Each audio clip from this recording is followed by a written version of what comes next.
ভাই আমার ভুল ত্রুটি ক্ষমা করবেন। আমি জীবনে যাই করছি, বারবার বলতেছি, আপনারা যদি আমাকে এত দূর পর্যন্ত না আনতেন, আমি সীমা সরকারকে কেউ চিনত না।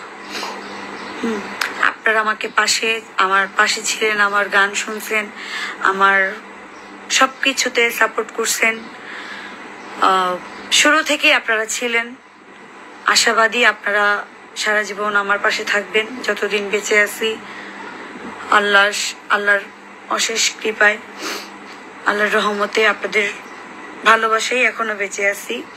আপনারা পাশে থাকবেন, আপনাদের জন্যই আমি সীমা। তো আমার যে ভুল, যদি কারো ছোট বোন, কারো ছোট মেয়ে বা যাই হই, সেই ভেবেও আমাকে আপনারা এই জিনিসটা ভুলে গিয়ে আমাকে ক্ষমা করে দিয়েন। মানুষের লাইফে কত কিছুই তো হয়, মানুষের জীবনে চলতে গিয়ে কত কিছুর মধ্যে সম্মুখীন হতে হয়, ফেস করা লাগে। অনেক কিছুতে আমরা ফেস হই, যেহেতু আমরা মানুষ। তো সবকিছুর পরেও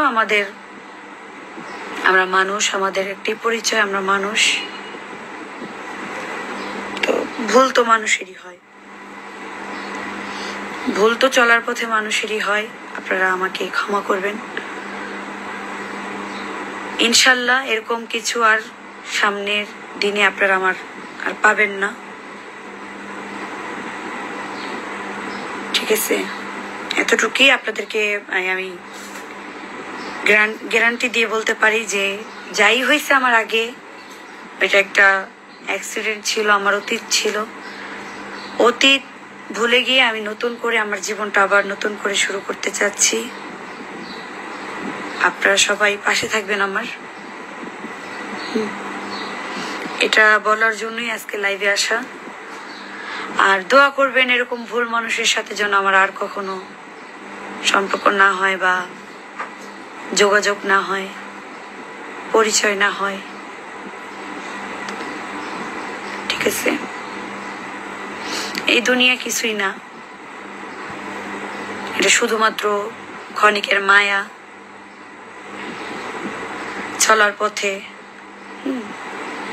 কিন্তু আজকে যদি আমি যদি আত্মহত্যা করি, বা আমি মরে যাই, বা আল্লাহ আমাকে যদি নিয়ে যায়, আজকের পরে কালকের দিন আমাকে কেউ মনে রাখবে না, ঠিক আছে?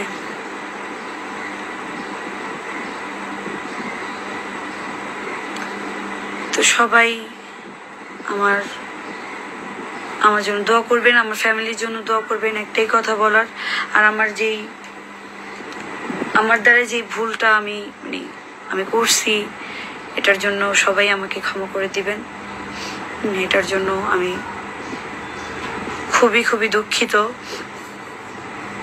ঠিক আছে?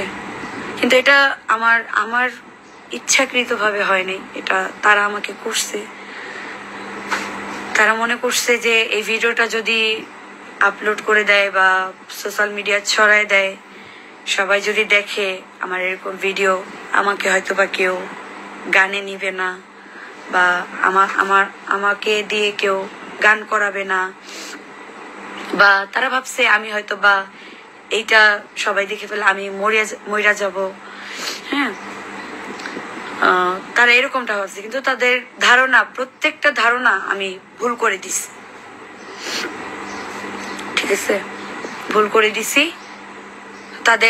তাদের মনের আশা আর পূরণ হয় নাই, আর হইতে দিবও না।